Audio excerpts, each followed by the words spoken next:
Buenas tardes a todas las personas que ya están conectadas.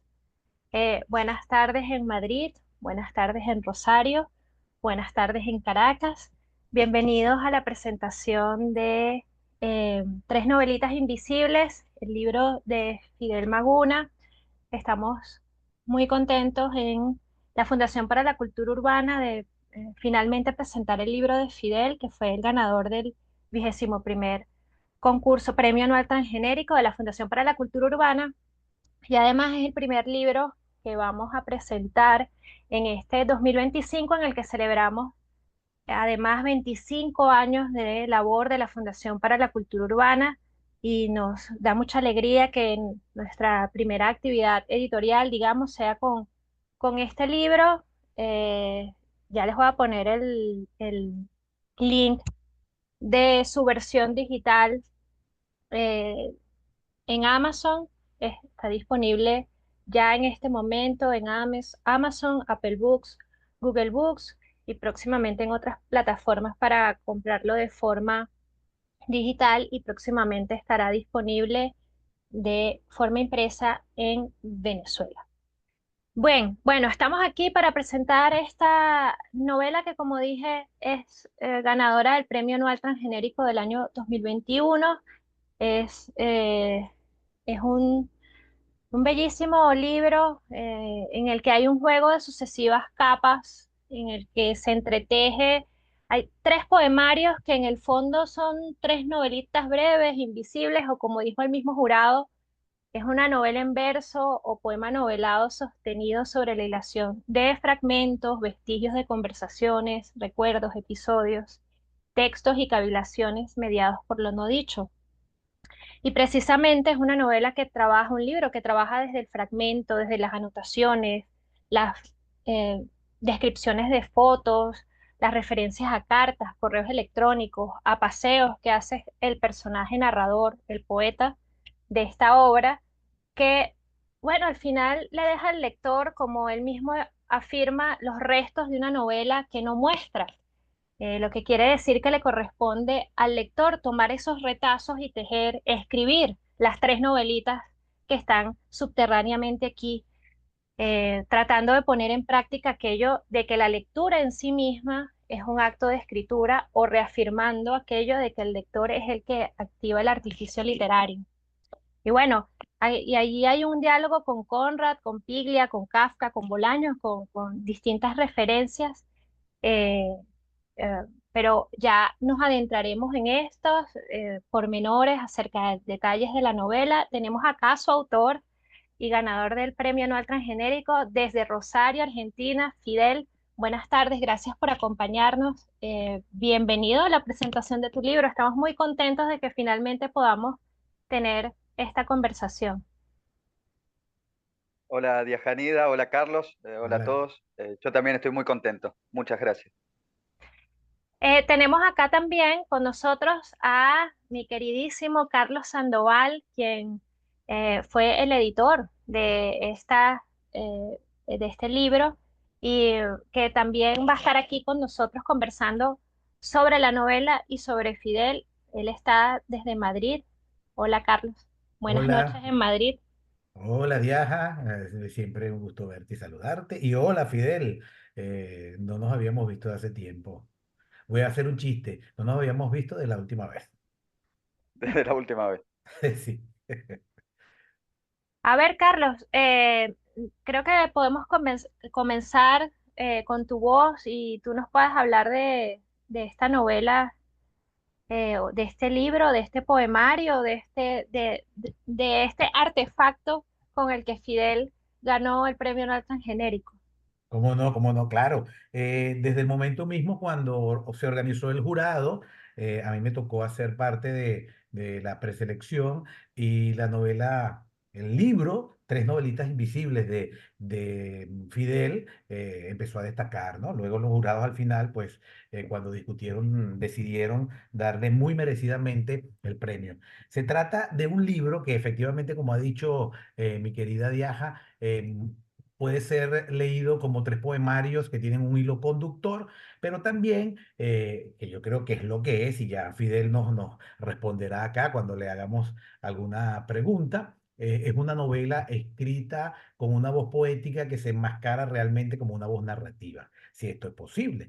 Uno observa que el personaje, Mauro, pasa por las tres estancias. Son como tres estancias, pero enmascaradas, repito, en tres novelitas pequeñas, así las llama el autor. La primera se llama Jazmines, la segunda se llama Luces y la tercera se llama Soles. Son, repito, como tres estancias. El personaje aparece en las tres, pero en realidad se trata de una estructura fragmentaria que, tal cual como dijo también Díaz Anida, a través de esa fragmentación trata de reconstruir un universo muy particular que tiene que ver con la necesidad de la voz narrativa o poética, como quieran llamarla, por dar cuenta de situaciones muy puntuales, algunas muy dolorosas y que tienen que ver con su formación, no solo como escritor, la voz poética digo, o narrativa, sino también con su lugar en el mundo. Hay varias estaciones, varios momentos en los cuales uno va discerniendo qué es lo que te está contando, porque además, aunque está escrita en versos, es muy clara en el sentido de que el lector nunca pierde pie, pese a que sea una novela escrita en verso. Hay tres lugares o tres topónimos. Un primer momento que ocurre en un monte y el personaje en ese monte, no voy a hacer spoiler, el personaje en ese monte mantiene conversaciones con un grupo de amigos. Esa sería la primera instancia. Luego hay una segunda instancia donde ya nos mudamos hacia un sitio marino, un pequeño pueblo de playa, donde los mismos personajes siguen apareciendo. Aparecen en la medida en que son relevantes para lo que va contando la historia o el argumento narrativo, cómo se va desarrollando. Y la tercera instancia ya es en la ciudad. Y lo particular de esto es que uno observa que ese hilo conductor, que no es solamente el narrador, sino algunos sucesos muy puntuales, como hechos dolorosos que ocurren allí y al final, sí lo voy a decir, aparece la pandemia, eso obliga a que el lector construya, después de llegar a la última página, se dé cuenta de esa construcción formal que está allí. A mí me parece que la novela tal cual como está montada es un arriesgado al principio, un arriesgado proyecto que tiene una culminación feliz porque el autor supo muy inteligentemente no perder el hilo de lo que el narrador principal quiere contar y al mismo tiempo, tal como decía Díaz Anida, al mismo tiempo ir marcando ciertas lecturas, ciertos momentos literarios que contribuyen con el enriquecimiento de ese universo narrativo que él va desarrollando. Aparece efectivamente Bolaño, Pasolini, Pavese, aparecen allí mencionados, pero la mención no es solamente como un alarde erudito, porque aquí no hay erudito, sino que aparece como un apoyo para significar un poco lo que el personaje tiene en la cabeza.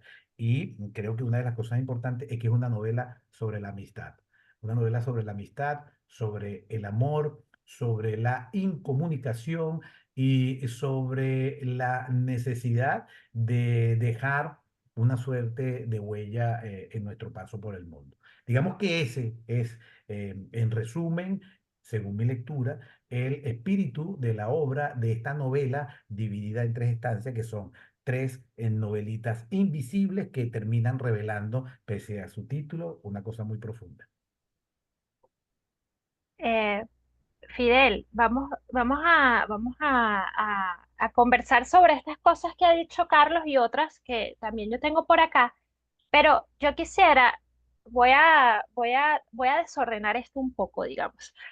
Yo quisiera comenzar haciéndote una pregunta que no tiene que ver sobre el libro, sino, déjenme contarle un poquito a los asistentes, Fidel Maguna es el primer autor extranjero que gana el Premio Anual Transgenérico de la Fundación para la Cultura Urbana. Del resto, todos los demás ganadores son de nacionalidad venezolana. Y a mí me gustaría preguntarle a Fidel cómo llegó a concursar, cómo se enteró del premio, por qué decidiste concursar en el Premio Anual Transgenérico. Siempre, debo decir, siempre hemos recibido manuscritos de Cuba, Colombia, México, Perú, Argentina, España, Ecuador, España, sí, de Costa Rica. Siempre recibimos manuscritos de distintos países, pero bueno, nunca el jurado, los distintas ternas de jurados habían decidido, se habían decantado por una obra de algún escritor extranjero y fíjense con la particularidad de que este premio es además bajo seudónimos. Los autores no los escritores, perdón, jurados, el jurados. jurado no sabe a quiénes está leyendo. Pero bueno, Fidel en el año 2021 concursó y ganó. Entonces, Fidel, ¿cómo te enteraste del premio? ¿Por qué decidiste concursar aquí en el Premio Anual Transgenérico? Yo cuando lo mandé, recién había, bueno, hace un año más o menos que había terminado las novelitas y había quedado ahí encajonado, colgado. Y pensé, generalmente es una buena forma, ¿no? De presentar un texto a un premio. Y en una de esas páginas de premios aparecía el premio de la Fundación para la Cultura Urbana. El nombre me gustó porque consideraba era un texto muy difícil de presentar como novela o como libro de poemas, ¿no? Por esa cuestión ambigua que tiene el estilo, ¿no? Entonces el nombre del premio fue lo que me atrajo, ¿no? El premio transgenérico, ¿no? Eh, eh, Después entendí que el nombre se debe a que aceptaban cualquier tipo de género, pero bueno, mi novela yo la consideraba transgenérica en ese sentido, o a partir del nombre del premio incorporé ese término. Bueno, pero en ese sentido tu novela hace honor al concurso.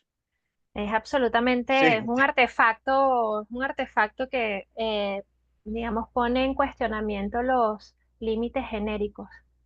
Carlos, Claro, ¿quieres? claro, que es algo, aunque hay que aclarar, bueno, ya Díaz ya lo sabe y también lo sabe Fidel porque fue jurado.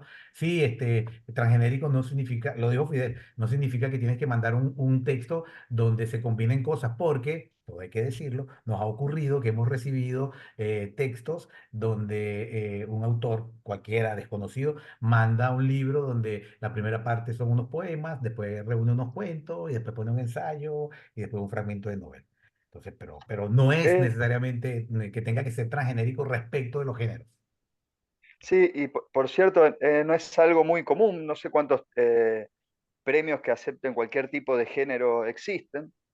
Eh, y después siendo jurado el año siguiente del premio transgenérico, encontré, eh, le- le- tomé de dimensión de la magnitud de esa forma de premio, ¿no? Un premio que acepte cualquier tipo de género.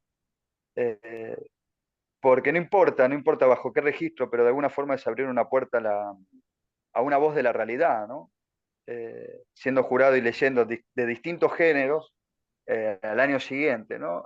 Sí, Y yo, en mi caso, pude abrirle una puerta a leer la realidad a partir de ficciones y de libros de poemas, incluso de ensayos, ¿no? A la realidad venezolana, principalmente actual, ¿no? Entonces me parece que eso es un alto mérito de un premio sí, que no esté encasillado en géneros, ¿no? Me parece que es muy valioso y poco ya. común, sino único. Te voy a hacer una pregunta, ya que esto lo queremos hacer más dinámico. Fíjate, uno lee el libro y efectivamente hay una hilación, hay una conexión entre las tres partes. Pero también yo hice el ejercicio, claro, yo leí el libro primero para corregirlo, después editarlo y después es distinto cuando tú lees el libro ya como libro. Al principio lo lees como un manuscrito o como un original, perdón, lo revisas, lo corriges, pero ya leído como un libro ya perfectamente acabado, yo me preguntaba, ¿será posible que uno pueda leer partes del libro como poemas individuales? Entonces me di cuenta de que sí, que se puede, que cualquier lector puede tomar un fragmento de las tres partes del libro, alguna de las tres novelitas, y lo lees como un poema, salvo... Quizá, digo, en aquellos pasajes donde aparecen las cursivas que uno ya entiende que es parte de la estrategia para hilar, ¿no? El argumento principal. ¿Tú lo pensaste así desde el principio o tú escribiste de una sola sentada o de varias sentadas el texto y después lo fuiste como decantando, puliendo, ordenando, de modo tal que esta lectura también se pudiera hacer? Bueno, a mí se puede, entiendo que algunos, o si no la mayoría de los poemas, pueden tener sentido leídos por fuera, ¿no?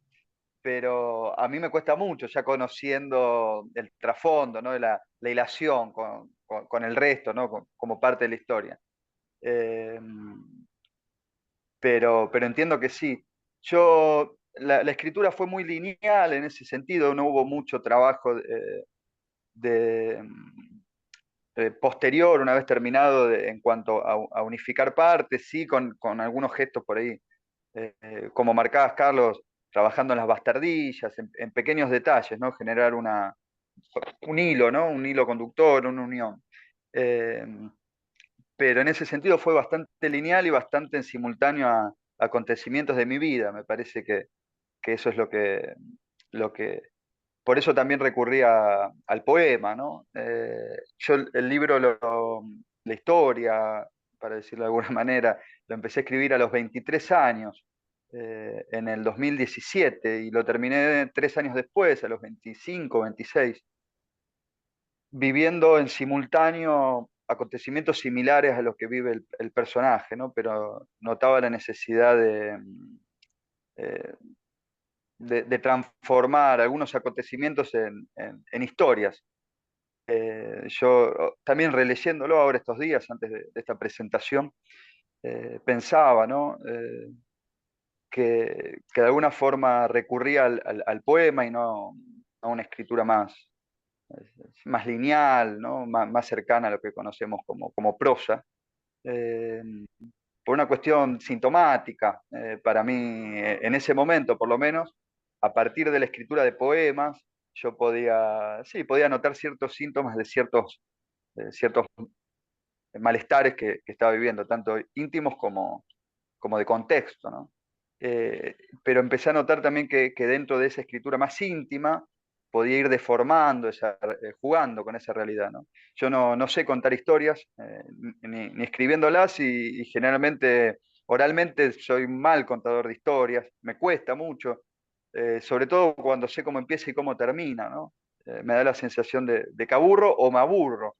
Eh, y entonces, en todo caso, historias breves que aparecen en el momento. Yo creo que por eso recurrí al poema, pero quería dar cuenta quizá de algo más en ese poema.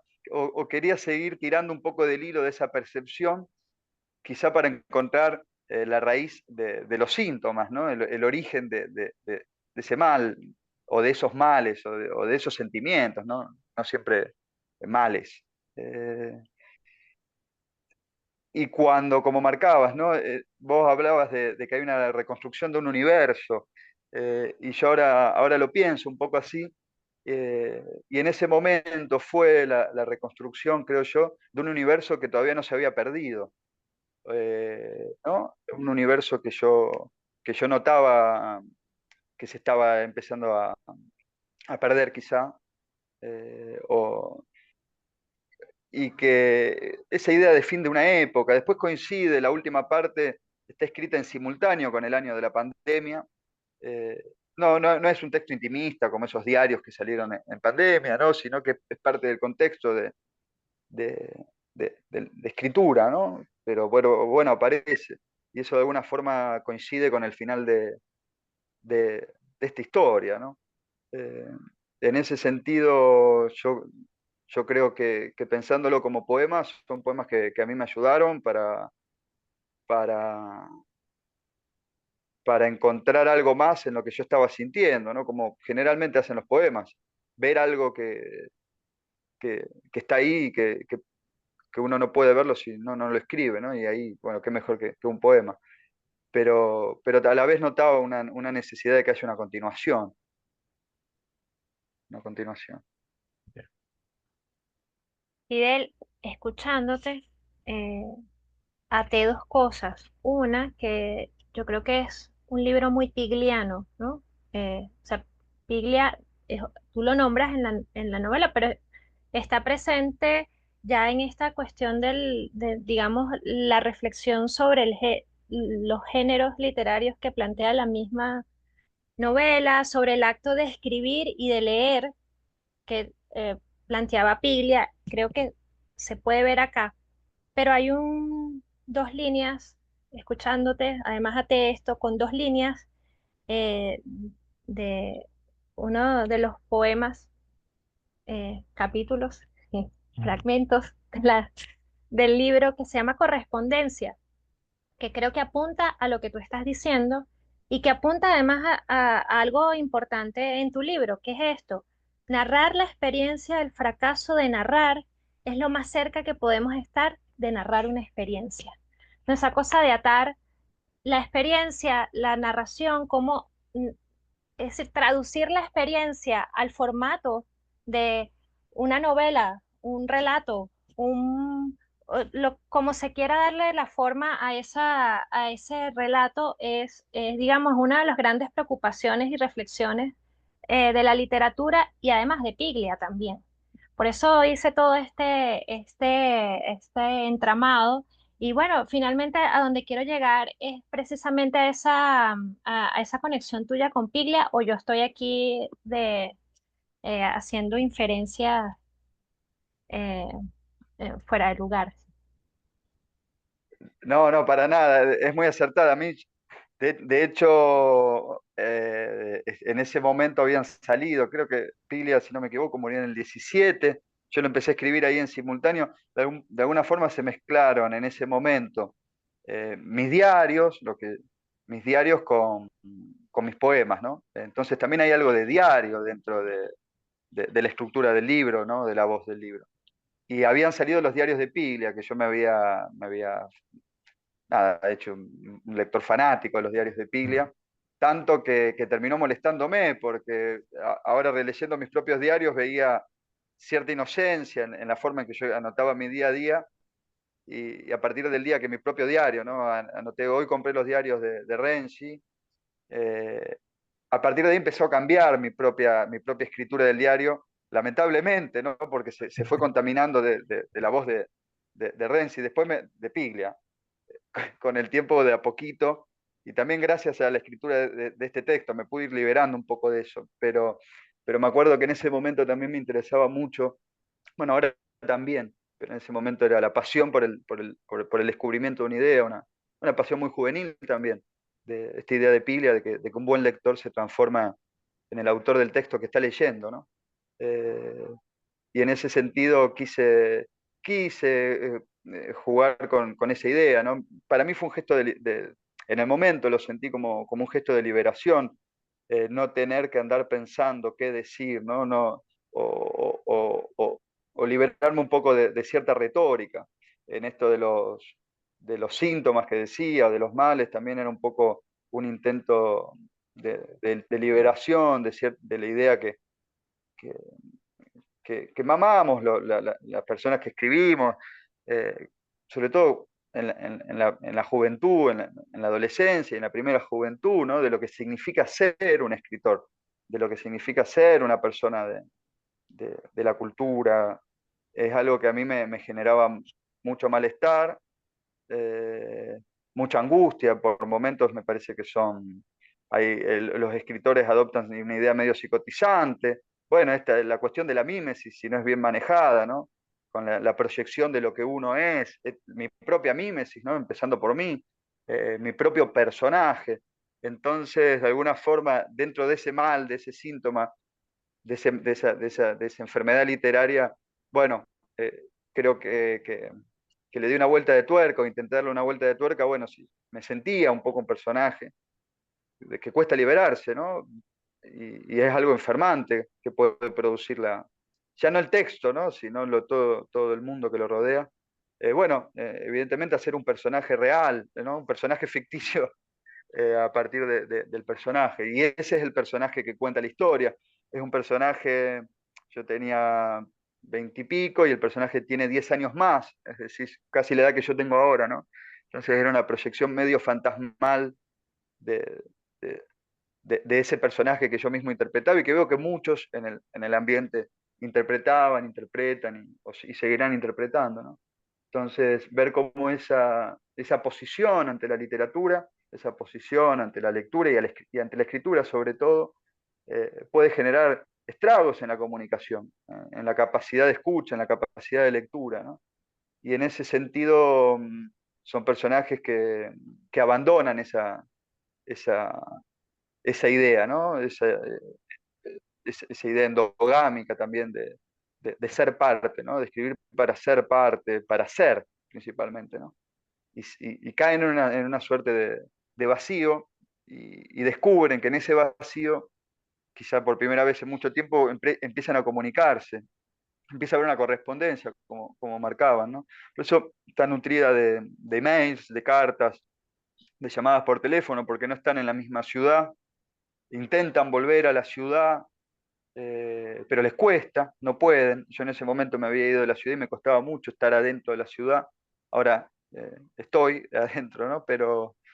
Eh, pero en ese sentido me parecía mucho la idea del castillo de Kafka, ¿no? Eh, hoy pensaba que me hubiese gustado ponerle de epígrafe una frase de Kafka del Castillo que estaba releyendo que dice, no podíamos vivir así, sin ninguna esperanza, por lo que comenzamos a suplicar y a asediar el castillo, cada uno a su manera, ¿no? Estos son un grupo de amigos que van asediando el castillo al que ya no pueden llegar, ¿no? Eh, pero en ese sentido me sirvió para empezar a entender cómo opera un sistema sobre un lector, cómo puede operar, ¿no? Cómo poder vaciarse de eso, liberarse de eso, ¿no? Al hilo de esto que viene contando y que tiene que ver con Piglia, en el texto, en todo el texto, hay una manifestación, una impronta muy decidida, pero tenue, respecto del arte en general, la fotografía, la literatura, la pintura.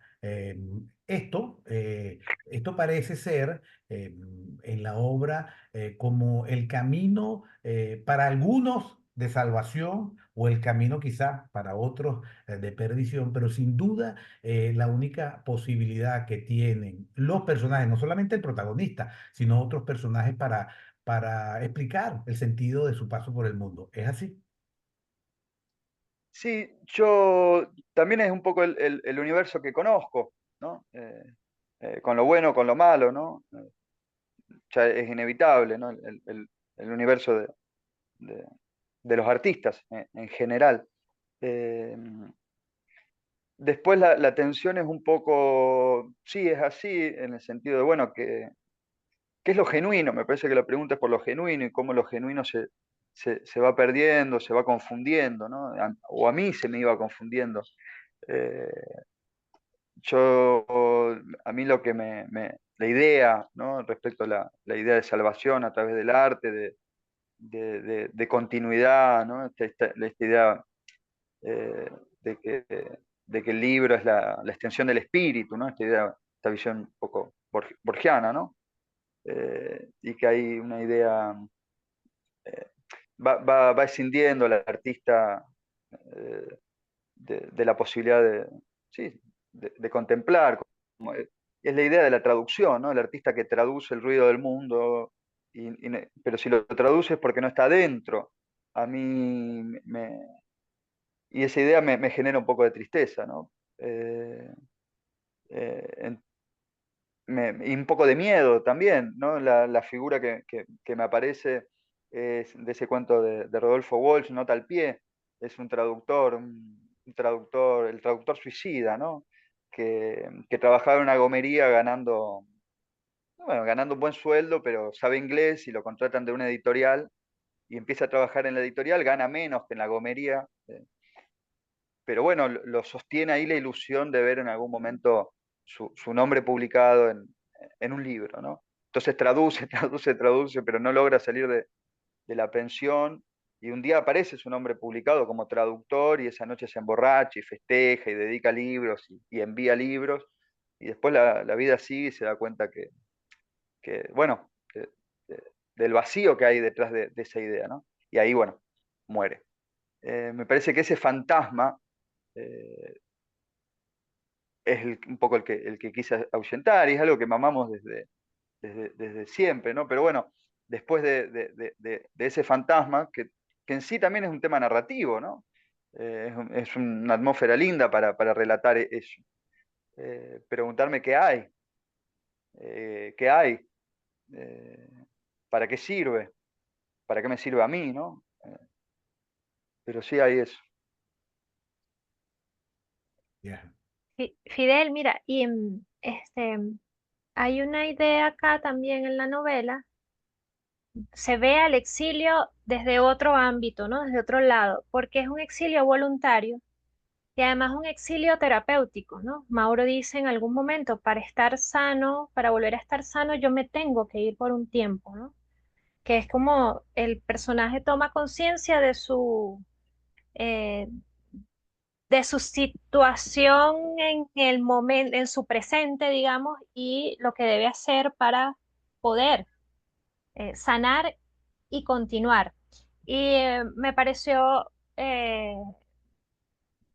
bien estimulante esta vuelta de tuerca al exilio. Primero, porque, repito, es un exilio voluntario del personaje y segundo, es un exilio asumido de forma terapéutica, ¿no? Donde se trabaja entonces toda esta cosa de la añoranza, también la nostalgia, el, la pertenencia a un sitio, ¿no? Que tanto así que, como tú dices, luego cuesta volver al sitio al que se pertenece, ¿no? Sí, sí, el personaje se aleja, tiene una enfermedad que no se nombra, yo sé que es, en ese momento lo intuía y ahora lo veo con más claridad, que es alcohólico. Ujú, No, correcto. no hay una épica del alcoholismo, ni mucho menos, sino eh, hay muchos recuerdos de cierta felicidad en la ciudad, felicidad genuina y también felicidad artificial, ¿no? Porque también lo artificial muchas veces da una idea de felicidad, pero hay una distancia doble. También, naturalmente me salió, yo lo escribí la mayor parte del libro estando en Uruguay, también alejándome de Rosario, bueno, para estar mejor. eh, y en ese sentido, esa distancia doble es la distancia doble, la distancia física con el lugar abandonado, pero también la distancia del pasado. Y en el recordar de él es fiel en ese sentido a lo que es el recordar una noche de borrachera, con con esa capa de tristeza y sí, una capa gris en el recuerdo, ¿no? Sepia, donde algunos colores resaltan, ¿no? Eh, pero los colores que resaltan, quizá volviendo a lo que hablábamos antes, eh, esté el lugar donde se pueda volver, ¿no? En lo que está a pesar de todo. Eh, es una distancia doble, sí, es una distancia doble. Y Para, voluntaria, pa- claro. para no abrumarte, te hago una pregunta mm, que tiene que ver con esto también que vienes diciendo. No, hay una voluntad en la pieza de no dar una locación, de no fijar un anclaje específico, no hay nombres de ciudades, no hay nombres de pueblos, no hay nombre del monte ese donde él está. Porque la estrategia, me parece a mí, es justamente hacer descansar en esa construcción poética lo importante de la pieza y esas tres estaciones sirven para eso.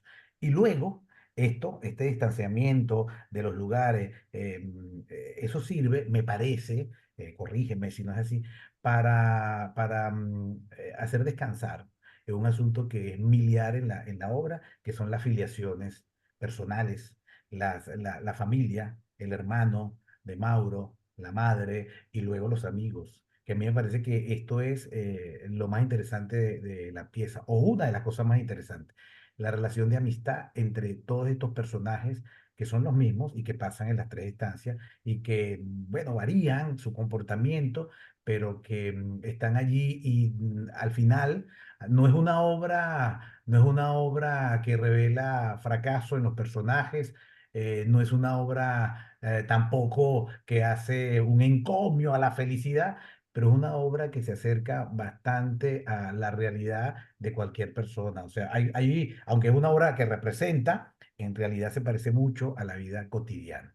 Eso me parece que es el valor, aparte de lo técnico, de la prosa muy trabajada, muy contenida, pese a que son poemas. Repito, me parece que el logro, al menos desde mi perspectiva, de esta obra es ese canto a la amistad, esa manera de tratar las filiaciones, ¿no?, humanas.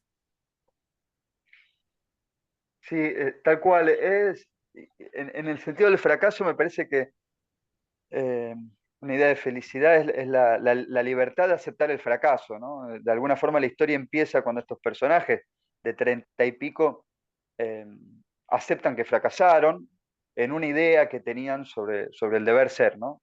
Uno es un escritor, hay una pintora, hay un fotógrafo, bueno, son un grupo de amigos un poco dispersos, ¿no? Pero empieza en el momento preciso en el que quizá el personaje que se va primero a un pueblito es quizás el último en aceptar el fracaso de esa proyección que tenían en relación al arte, ¿no? Eh, y comienzan otra vida, otra forma de vida. No curiosamente, sino empiezan a notar que ya desprovistos de los artificios de la vida y lo que hacía sostener la vida en la ciudad para todos ellos, eh, en materia literaria, y bueno, también ahí se inserta también el alcohol, ¿no? Eh, como, como, como algo que posibilita esos engranajes, esos mecanismos dentro de esas proyecciones, aceptan ese fracaso y se liberan, y perdura la amistad, perdura la familia en el sentido amoroso del término, ¿no? Ujú. Y comienzan a hacer un nuevo diálogo entre ellos. Pero sí, de alguna forma todos deciden que fracasaron y todos se sienten liberados de eso.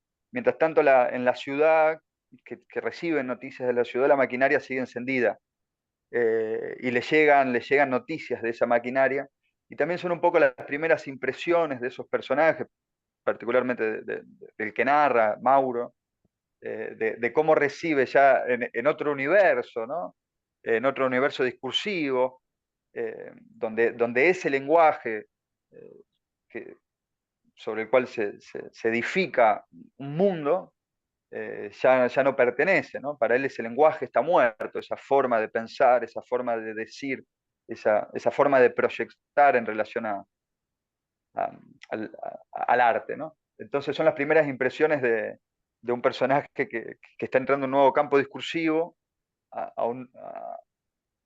cómo le llegan las palabras de un mundo muerto para él, ¿no? Que acaba de morirse, ¿no? Entonces esas primeras impresiones son ficticias, por eso también yo lo pienso como una novela, pero la forma de transmitir esa impresión eh, me parecía, y más que me parecía, no fue una decisión racional, sino que sentí, porque las sentí esas proyecciones, que a partir del poema podían recibirse mejor, ese sentimiento ante esa escena propuesta, ¿no?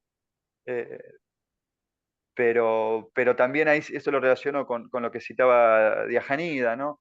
En relación a la experiencia, al fracaso de narrar es lo más cerca que podemos estar de narrar una experiencia, ¿no? Es, una, es sobre el fracaso de narrar. Ninguno logró Sí. ser lo que le habían vendido que podían ser escribiendo, ¿no? Y no están para nada tristes, eh, sino que vuelven a nacer.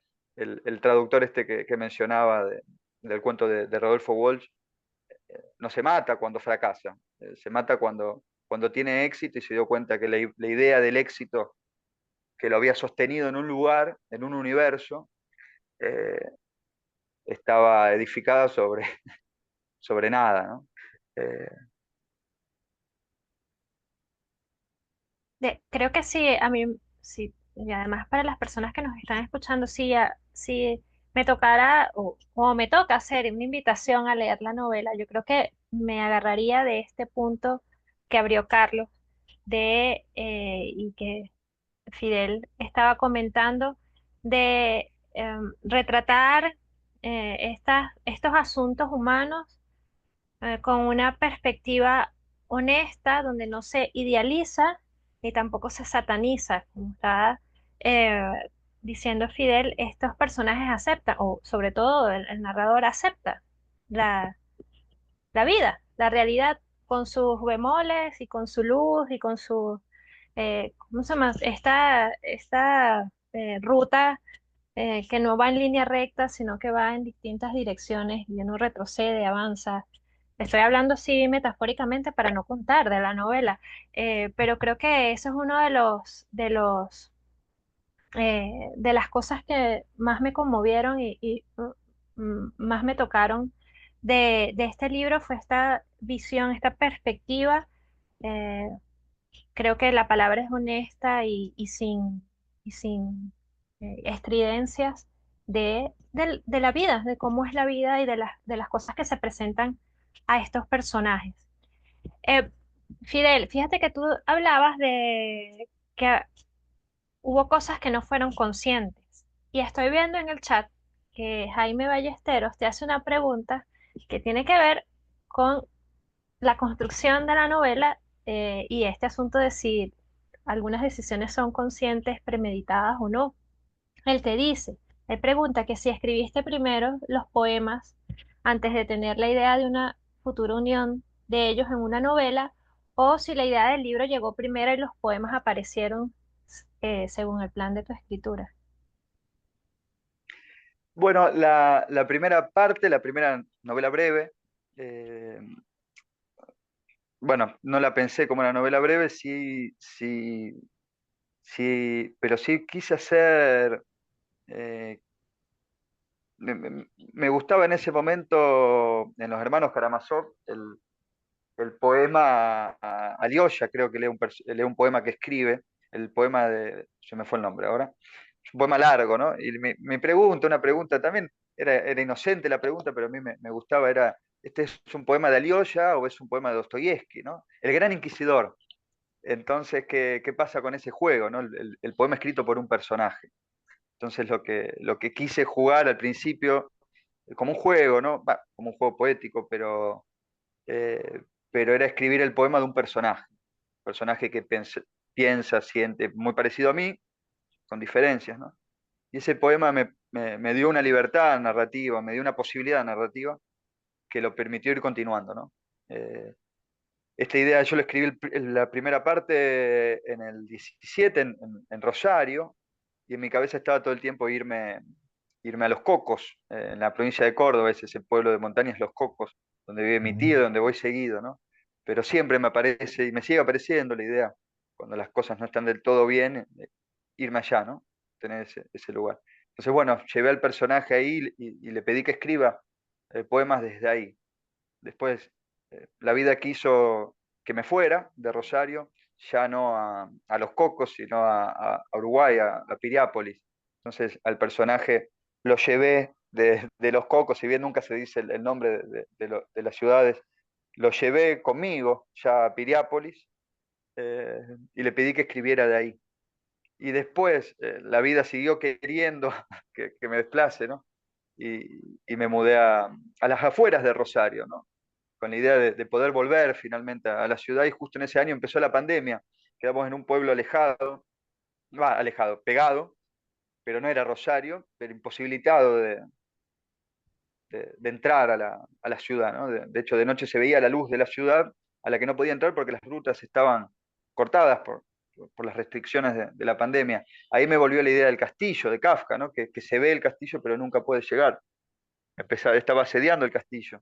Y ahí le pedí de nuevo al personaje que me acompañara un tramo más y siguiera escribiendo los poemas, también para hacer tolerable eso, ¿no? y seguir destejiendo eso y lo que vi en eso, ¿no? Entre síntomas, me refería a los míos, pero también a los síntomas de época, ¿no? Esta idea de fin de época, que como todo el mundo sabe, no es de un día para el otro, ¿no? Sino hay algo que se va insinuando, hay algo que se va anunciando antes, mucho antes a veces. Y esta idea, también hay periodistas, son personajes que la mayoría, por más que sean de distintas ramas del arte, trabajaban la mayoría en relación a la prensa, ¿no? Entonces, esta muerte del diario, que es un mundo al que yo quise pertenecer desde niño, y cuando llegó el momento ese mundo había dejado de existir. Eh, por eso también la reconstrucción de un mundo que se estaba perdiendo, ¿no? Una nostalgia de lo no vivido también. Eh, ciertos gestos en la prensa yo también los notaba como síntomas de un fin de una época. Que bueno, la guillotina, creo yo, terminó de bajar en el 20 con la pandemia, ¿no? Bueno, y se abre otro mundo, ¿no? Pero en ese sentido no hubo una proyección racional de escribir tres partes, sino este pedido al personaje de que siguiera escribiendo poemas, trabajándolos y después ver qué hacer con eso, ¿no?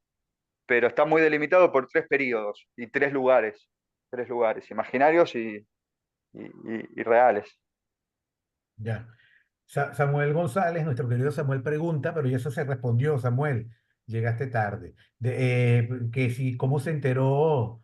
Tu pregunta, saludos, antes de enviar y saber que existía un premio literario en Venezuela, le pregunta Samuel a Fidel, ¿qué sabías de este país? ¿Cómo lo imaginabas? ¿A qué te sonaba su nombre? Bueno, él respondió sobre el premio, pero no sé, al hilo de esto, ¿qué sabías de Venezuela antes de mandar al concurso? Bueno, hablando ya de síntomas de época, el relato sobre Venezuela, Venezuela en Argentina se presenta como espejo, eh, con una visión tendenciosa, eh, sea cual sea la posición, pero hay una posición dicotómica con Venezuela, o la había, y ahora eso ya está. Ya a partir de los últimos 2 años, cualquier cosa que pueda decir quedó medio vieja, ¿no? Pero en ese momento era utilizado siempre de una forma muy ambigua, pero en lo real de Venezuela y del momento de Venezuela, o de los momentos de los últimos años de Venezuela, eh, para decir la verdad, no sabía nada, porque estaban todas las visiones de Venezuela contaminadas por retóricas argentinas, ¿no? Estaba todo filtrado por eso. Y, y gracias al premio que recibió el libro, que, que- que una de las patas del premio fue ser jurado el año siguiente, eso lo comentaba antes, ¿no? Pero al ser jurado y leer una cantidad grande de novelas venezolanas que participaron del premio, sobre todo la novela que resultó ganadora, Ver morir a los perros de Marta Durán, a mí rompió ese juego de espejos en el que yo, como argentino, estaba metido en relación a Venezuela, ¿no? Le abrió una puerta a lo real, curiosamente a partir de la ficción, ¿no? Pero lo que me resulta algo muy esperanzador también, saber que a partir de la lectura de ficciones y de poemas puedo acceder a, a- a una visión de lo real más cercana que lo que supuestamente está encargado de narrar una realidad no está cumpliendo, ¿no? Que es el periodismo. Eh, eso me parece, sí, algo muy valioso, que despierta optimismo. Sí. No sabía Debo, nada y gracias no solo al premio, sino gracias a, a la fundación y a la correspondencia iniciada con ustedes, ¿no? A lo Claro. que yo siento, una amistad con, con ustedes, empiezo a acercarme un poco a la experiencia, más allá del significado, ¿no? debo decir que aquí está Samuel González, eh, es autor de nuestro fondo. Próximamente presentaremos su libro, Samuel González Seijas. Está conectada Marta Durán.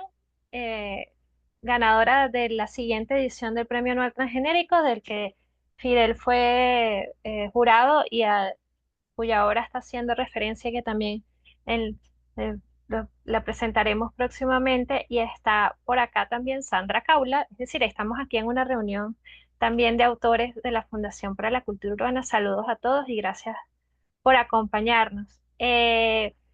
Matías Rodríguez dice además, te pregunta, además de atravesar varios formatos de escritura, ¿aparecen influencias de otras artes como la música, el cine, la pintura, etcétera?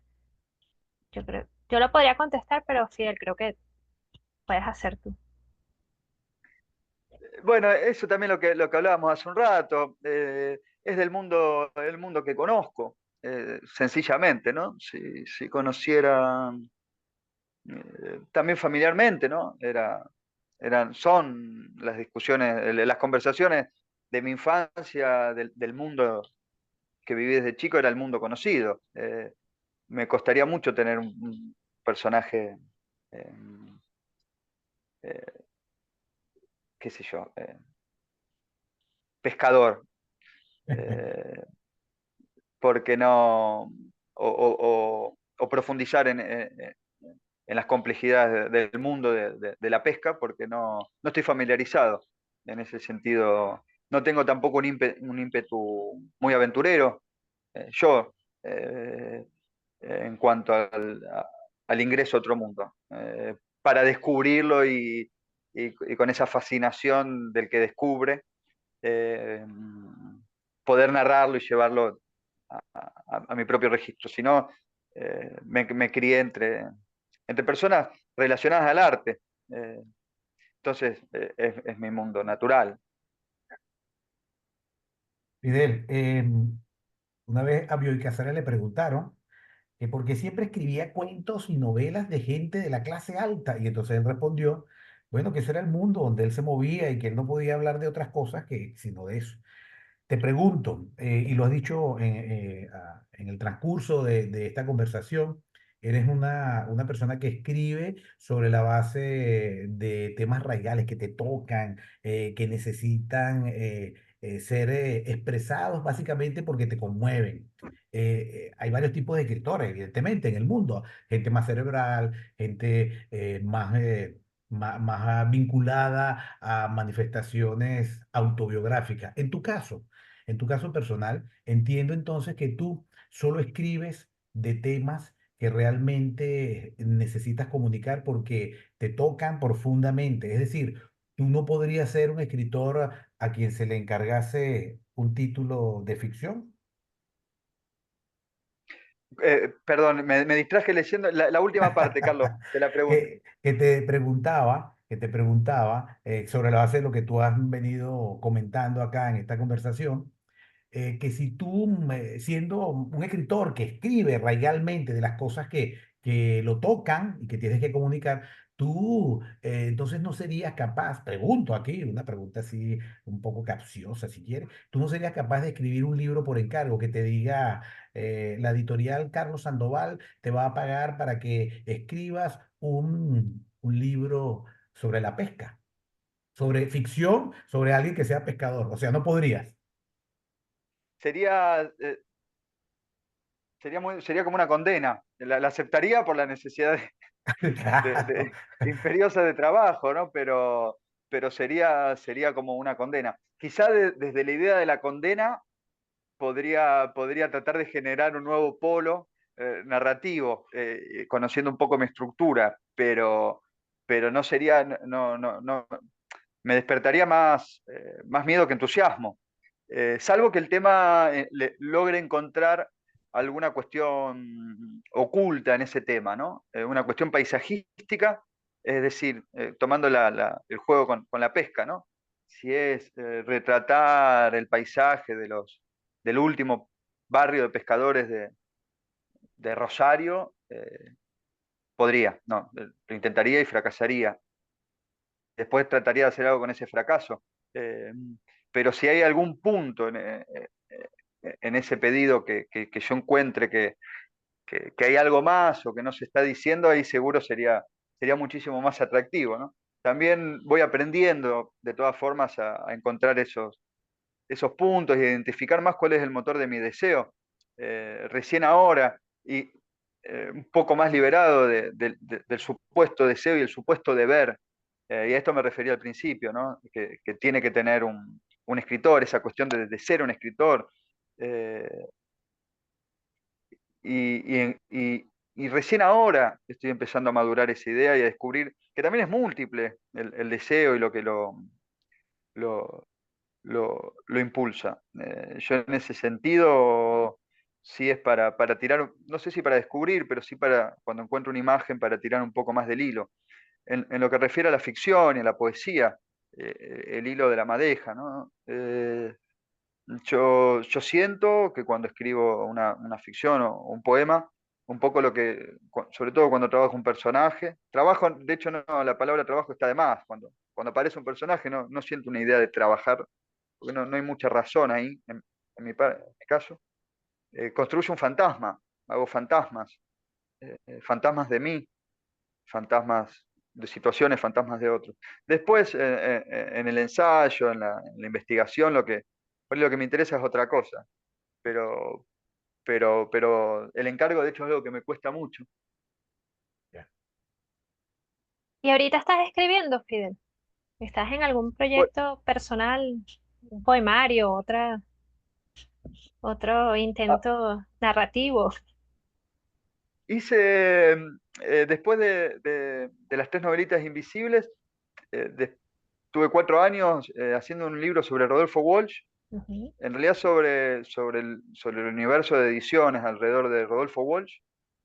Eh, y después no había escrito más ficciones ni poemas por mucho tiempo, y en poco tiempo escribí una novela breve que es un fantasma.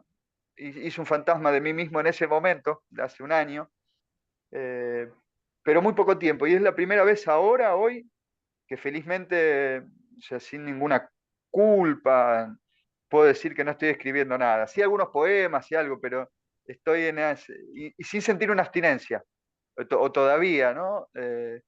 Sí, sí, añorando un poco esa cosa que pulsa la escritura y que cuando engrana se hace, nada, no se puede frenar, ¿no?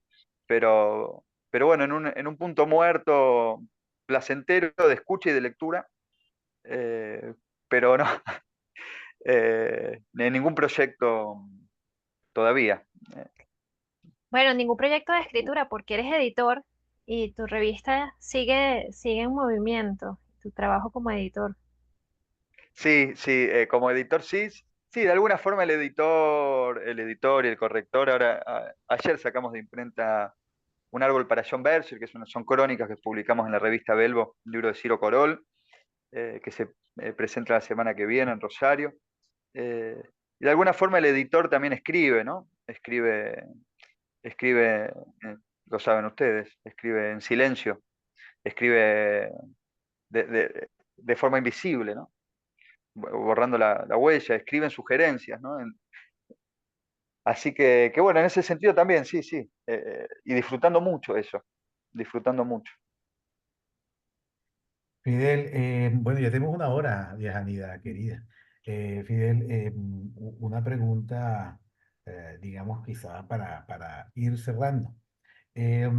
Lo que te llevó entonces a el camino de la literatura fue de algún modo el hecho de que te criaste en un medio muy propicio para ello. Pero cuando uno lee Tres novelitas invisibles, uno nota que allí hay un alto trabajo técnico, aunque tú ya veo que no te gusta mucho hablar de trabajo en el sentido de trabajo del personaje de este modo, pero esa manifestación, esa plasmación de lo que hay en Tres novelitas invisibles demuestra que hay, insisto, un trabajo técnico, un trabajo con el lenguaje, una contención y diría incluso que un calibrado minucioso de las palabras, de la estructura, del uso de las bastardillas para delimitar territorios y para que el lector no se pierda. Eso eh, cómo lo lograste? O sea, ¿cuándo te diste cuenta de que un escritor no solamente tiene que tener un argumento y tiene que manifestar algo, eso que dijiste que fue muy bonito, tu deseo, convertirlo en libro? ¿En qué momento de tu vida, porque hablaste de tu juventud, que empezaste a escribir esta novela muy joven, en qué momento te diste cuenta de eso? Y no te fuiste por otro camino, como la pintura o qué sé yo, la fotografía, como los personajes que aparecen allí en la obra. Creo que de hecho me di cuenta primero de lo que marcás, que sí, Carlos, por más que quiera evitar el término, es trabajo. Mi principal fuente de ingresos es el trabajo de corrector. Soy hijo de corrector de diarios y asistí a la extinción del oficio del corrector. Yo desde niño quería ser corrector de diarios y cuando dejé de ser niño ese oficio no existía. Eh, lo tengo muy incorporado a ese oficio. Trato de hacerlo real en un mundo donde, o sea, trato de perseverar, si bien ya no de diarios, ahora de la revista, de la editorial y de algunos laburos, ¿no? Pero creo que las posibilidades que me dio formarme en eso, mi primer deseo, mi primera proyección fue ser corrector. Eh, yo no me siento escritor, sí, sí no me proyecto tampoco como escritor. Y en todo caso yo ese trabajo, en esas sutilezas, en el trabajo de la bastardilla, bueno, eh, eh, esos guiños, esa sutileza, eh, es un poco, eh, es el corsé que intento romper. A mí me cuesta, por eso también la necesidad de generar, a partir de poemas, construir una historia, porque tengo muy inculcado el trabajo de corrección, lo cual me frena al libre desarrollo de contar una historia. Por eso tampoco quizá pueda ser un buen contador de historias, porque todo el tiempo tengo la mente dividida, ¿no? Y apagar al corrector ya me resulta imposible. Entonces, y un corrector no escribe.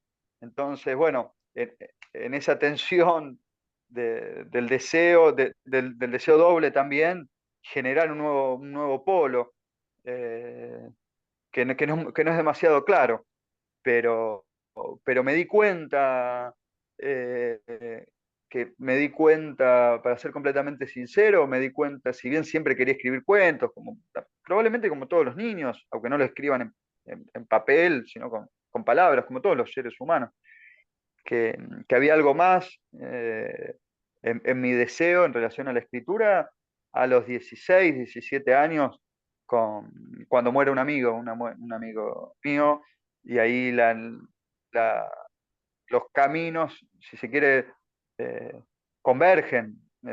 Las lecturas por placer, eh, el oficio ya incorporado de corrector, eh, y el método de escritura converge ahí en la necesidad de escribir algo, ¿no? Y lo que escribí fue un poema o una serie de poemas. Y, y- y puede sonar medio cursi, pero no deja de ser cierto. Y ahí encontré un alivio del dolor. eh, y una puerta que se abre a algo que estaba ahí de forma invisible, ¿no? Pero bueno, yo no. La herramienta de la corrección me genera a mí, me restringe, me restringe. Entonces, también vuelve la idea del fracaso. En esa restricción, bueno, trato de hacer una literatura a partir de esa restricción o de esa complejidad eh, y desde ese lugar particular, ¿no? Que es el mío. Bien, creo que David, Fidel contestó tu pregunta mientras le contestaba a su vez a Carlos. Eh, bueno, el compromiso era con Fidel, que íbamos a estar una hora. Creo que ya nos hemos pasado un poquito. Por allí están preguntando por si se va a conseguir el libro en formato físico en Argentina. De momento, el libro en formato físico va a estar en Venezuela, puesto que la Fundación para la Cultura Urbana tiene su sede en Venezuela y la distribución que hace los libros físicos es dentro de Venezuela. Ya está disponible en formato digital, como lo dije al principio, y tienen el link allí en el chat, a la tienda de Amazon, donde está disponible, pero está también en otras plataformas como Apple Books y Google Books. Así que, bueno, de momento el libro en físico va a estar en Venezuela. Fidel, enhorabuena, felicitaciones. Gracias. Estamos muy contentos de que seas parte de nuestro catálogo con este bellísimo libro y esperamos eh, que sea un impulso para tu carrera como escritor y esperamos seguir leyendo cosas de de tu mano. Lo fue, lo es y lo seguirá siendo. Ujú. Al impulso y la alegría sobre todo de entrar en correspondencia con ustedes. Como quería el personaje del libro, bueno, el beneficio lo tengo yo, que es conocerlos a ustedes y seguir conversando y, sí, conversando con ustedes. No, ganamos un amigo en Argentina, así que en Sí, cómo no. Rosario, así Hace rato. que para nosotros es una alegría, eh, Lo repito, mismo para tenerte en el catálogo y tener ahora una amistad eh, a la distancia, pero una amistad con, con una persona que está en Rosario. Les voy a hacer aquí una infidencia. Ca- Carlos y Fidel han mantenido una intensa, estrecha correspondencia por WhatsApp o conversaciones por WhatsApp. Y Fidel y yo, para coordinar estos asuntos del libro, tuvimos una conversación que creo que en la que de lo que menos hablamos fue del libro, sino que terminamos como sus personajes echándose los cuentos de las aventuras por la vida. Carlos. Bueno, de verdad, Fidel, que nosotros estamos muy honrados. Yo particularmente me siento honrado de haberte conocido, de haber trabajado contigo y agradezco muchísimo, pero muchísimo tu paciencia. Tú eres, perdón, el primer argentino que no ejerce. El primer argentino que no persigue y que no reclama. No digo que todos sean así, pero el 98%. Tú estás en el 2%. Te agradezco muchísimo, repito, la paciencia, la colaboración, la amistad, la comprensión y sobre todo la amistad. Gracias, Fidel. yo les agradezco mucho a ustedes, para mí también es un honor y estar cerca de la Fundación para la Cultura Urbana y conocer el trabajo que hacen y van a seguir haciendo. Nada, es muy grato, ¿no? Formar parte como autor es un motivo de orgullo para mí. Quedó bonita la portada. ¿Te gustó? ¿Te acuerdas? Quedó linda. Alucinante. Sí, no, quedó muy bello, muy bello. Bien, bueno, creo que ahora llega el momento de la celebración, de eh, eh, seguir, digamos, la ceremonia que hemos iniciado aquí hoy, cada una celebración en Rosario, una celebración en Madrid Madrid y una y celebración en Caracas. Caracas por este libro. Seguiremos atentos a nuestras redes, que estaremos anunciando más cosas en torno al libro de Fidel y por supuesto más novedades editoriales de nuestra labor con los libros aquí en Venezuela. Les quiero agradecer a todas las personas que nos acompañaron. Muchísimas gracias. Sé que hay personas desde Argentina. Fidel tiene barra que lo acompaña, tiene su barra argentina que lo acompaña. Muchísimas gracias a todas las personas que se conectaron desde Argentina y también las que están conectadas desde España, porque están desde España y también acá desde Caracas. Muchísimas gracias. Feliz tarde, feliz fin de semana y felicitaciones, Fidel. Los invitamos a buscar y leer este título de Fidel Maguna, Tres novelitas invisibles, un bellísimo libro que sé que todos van a disfrutar. Muchas gracias y nos vemos en una próxima transmisión. Chao, gracias. Gracias.